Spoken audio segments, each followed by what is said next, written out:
Welcome to session 56 of the Bible in a Year commentary. If you started this series on the 1st of January, then today should be the 25th of February. Today we'll be looking at Deuteronomy 10 to 12 and Psalm 56. But so far in Deuteronomy, we've read through the beginning of Moses' sermons to the new generation of Israelites.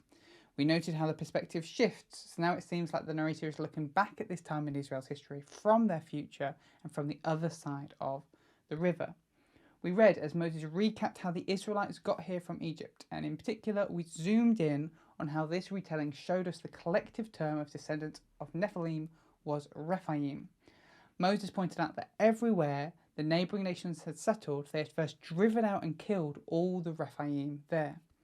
Then we read as Moses challenged the Israelites to avoid idolatry and to follow the Lord's commands.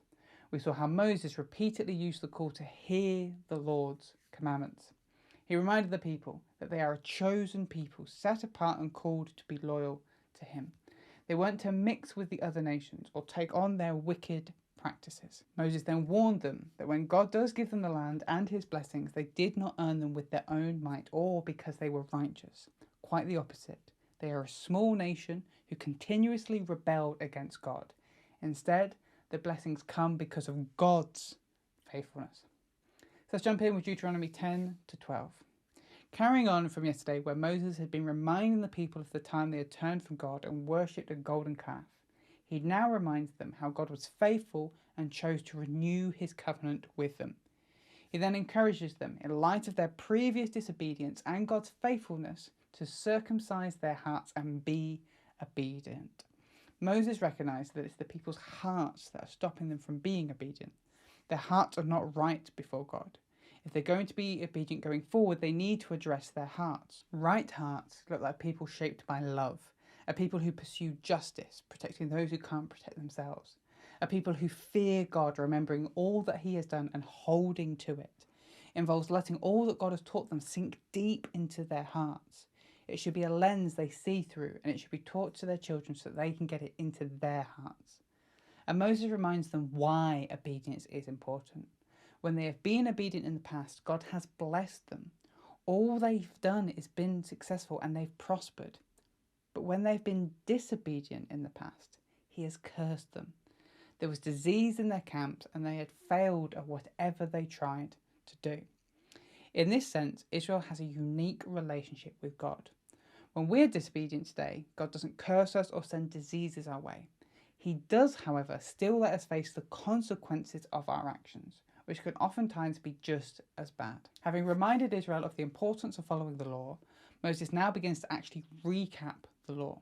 From Deuteronomy 12 to 26, that's what we're going to get. This is where Deuteronomy gets its name from. It means second law. But as mentioned before, this second law has subtly been changed and updated to fit the new context they're going to find themselves in the land. He starts off with telling Israelites that they must destroy any of the foreign places of worship they come across when they enter the land promised to them.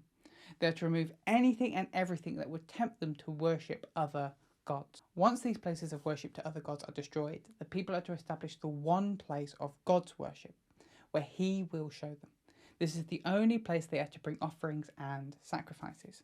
He goes on to say that it's okay to kill animals elsewhere, as long as those animals aren't for sacrificing and are just for eating.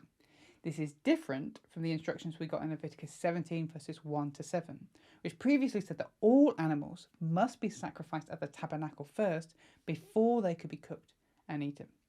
If you remember, this was because there were lots of people going and sacrificing animals outside the camp to goat demons, in the hope that those demons would leave them alone as they travelled through the wilderness. This isn't a concern when the people enter the land, and so people are once again free to kill their own animals in their own towns.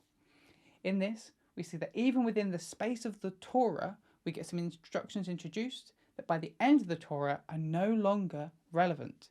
This is why we need to look at these laws as communicating theological ideas and principles which we are to hold on to, rather than holding on to the exact wording of the law itself. Back to the passage, we see another warning against idolatry.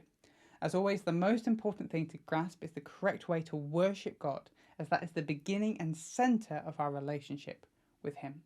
But that's Deuteronomy 10 to 12. Let's look at Psalm 56. This psalm is attributed to King David when he was in Gath, fleeing Saul. Have a look at 1 Samuel 21, verses 10 to 15. It falls into the category of lament psalm. Here's a summary of the structure, but I would recommend checking out the written version of this commentary in the description to see the structure properly for yourself. So we start with verses 1 to 2, the complaint. Verses 3 to 4, a declaration of trust. Verses 5 to 6, the complaint. Verse 7, the request. And verses 8 to 13, a declaration of trust. The psalmist opens with a quick request that God be gracious to them, and then launches into their complaint. They feel trampled by their enemies. They feel constantly oppressed by attacks. But then the psalmist pulls themselves together and reminds themselves of the confidence they can have in God. They trust in God and He will guard them. What can human flesh and bone do to them when they trust in God? But then they slip back into their complaint. Their enemies are determined to beat them. They stir up strife and cause problems.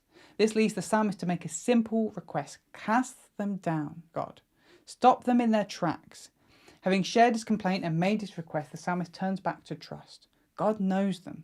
He sees and keeps track of everything they're going through. There will come a time when God will intervene and the psalmist's enemies will be turned back. Once again, the psalmist points out if they trust in God, what can humans do to them? And so the psalmist looks forward to their response when God eventually restores them. They will perform their vows and offer thanks to God, all because God protected and sustained them. Thanks for joining us today. Take a moment to reflect on what you've read and share your thoughts or questions below. If you're watching in the future, then you can click here for the next session, or you can find the full playlist just down here. To receive these daily commentaries in your email inbox, subscribe via the link in the description below. Have a great day, and I'll see you tomorrow.